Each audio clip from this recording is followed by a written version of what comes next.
Pour vraiment comprendre ce qui se passe en ce moment au Moyen-Orient, il faut regarder un peu plus loin que les gros titres. Ce n'est pas juste une histoire de drones et de missiles. Non, c'est une véritable confrontation de stratégies millénaires. On a en fait deux philosophies, deux fantômes qui s'affrontent dans l'ombre, celle de Machiavel et celle de Sun Tzu. Et bien sûr, la question que tout le monde se pose, celle qu'on voit partout dans les médias, c'est qui est en train de gagner? On cherche un vainqueur, un perdant, un score final, un peu comme si la géopolitique c'était un match de foot. Mais en réalité, cette question, c'est un piège. Tout simplement parce que c'est la mauvaise question. Quand on se plonge dans les sources, on réalise qu'elle nous fait passer à côté de l'essentiel. La réalité stratégique, elle est bien plus complexe, bien plus subtile et, il faut le dire, beaucoup plus cynique que ça.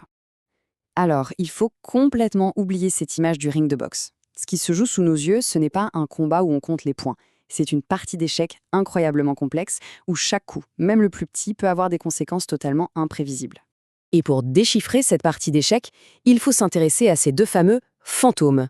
Deux penseurs qui, des siècles plus tard, hantent encore les états-majors et inspirent directement les stratégies des deux camps. D'un côté, on a donc Nicolas Machiavel, pour qui la force est reine. Elle crée la peur, et c'est la peur qui impose l'ordre. Et de l'autre, on a Sun Tzu, qui lui enseigne l'art de gagner sans même avoir à livrer bataille. Deux visions du monde radicalement opposées qui s'affrontent aujourd'hui sur le terrain. Bon, regardons d'abord la première logique, celle de Machiavel. C'est l'approche qu'on voit être adoptée par les États-Unis et Israël.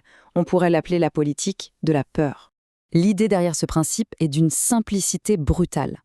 Le but n'est pas seulement de vaincre l'adversaire militairement, non, c'est de le sidérer, de le paralyser psychologiquement par une démonstration de puissance absolument écrasante. Et cette philosophie, elle se traduit très concrètement sur le terrain.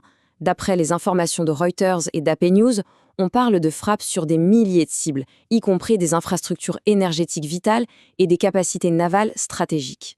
Donc le point crucial à comprendre ici, c'est que l'objectif n'est pas que matériel, il est avant tout psychologique. Le message, c'est « Regardez, on peut frapper absolument partout, quand on veut, comme on veut ». C'est une véritable pédagogie par la peur. Mais attention, face à cette démonstration de force brute, la réponse n'est pas du tout symétrique. En face, on change complètement de registre, on change les règles du jeu. On s'inspire de l'autre en fantôme, Sun Tzu, et son fameux art de la perturbation.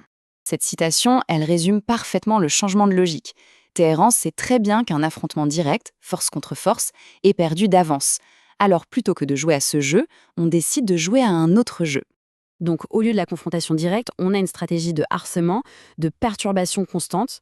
Les sources parlent de frappes qui, malgré tout, continuent d'atteindre leur cible, de navires de commerce attaqués et d'une instabilité qui grandit autour des zones énergétiques clés. L'objectif, ici, ce n'est pas de gagner une bataille aérienne, pas du tout. C'est de désorganiser l'ensemble de la région. C'est de s'attaquer à ce qui fait vivre l'adversaire, son commerce, son énergie, sa sécurité. En bref, c'est une stratégie du chaos. Alors, que se passe-t-il quand la logique de la force brute de Machiavel rencontre la logique de la guérilla de Sun Tzu? Eh bien, on n'obtient pas un vainqueur, on obtient une impasse. Et une impasse particulièrement dangereuse. On se retrouve donc dans une situation assez paradoxale. Sur le plan purement tactique, la force brute semble avoir l'avantage. Mais sur le plan stratégique, l'Iran conserve une capacité de nuisance énorme, ce pouvoir de mettre le feu à toute la région quand il le souhaite. Et c'est là le cœur du problème. Ces deux approches, elles ne s'annulent pas l'une l'autre. Au contraire, elles se nourrissent mutuellement, elles s'entraînent dans une spirale qui semble ne jamais s'arrêter. C'est un cycle infernal. La logique de Machiavel pousse à frapper toujours plus fort pour essayer d'obtenir une décision claire. En réponse, la logique de Sun Tzu pousse à élargir encore et encore le champ de bataille, à créer de nouveaux fronts, de nouvelles tensions. C'est la recette parfaite pour un enlisement total, un véritable bourbier géopolitique. Et tout ça nous amène à une conclusion assez sombre, tirée de l'analyse. L'idée même qu'une guerre moderne puisse aboutir à un vainqueur clair et net, et à une paix durable, c'est peut-être ça la plus grande des illusions. Parce qu'au final, la plupart du temps, ces conflits, ça ne produit pas de solution. Ça produit des ruines, des budgets militaires qui explosent et des dirigeants qui viennent ensuite expliquer que tout ça, c'était nécessaire, c'était inévitable. Ce qui nous laisse avec une dernière question, une question à méditer. Dans cette immense partie d'échecs, jouée non pas avec du bois mais avec des nations entières, qui sont les véritables pions sur l'échiquier?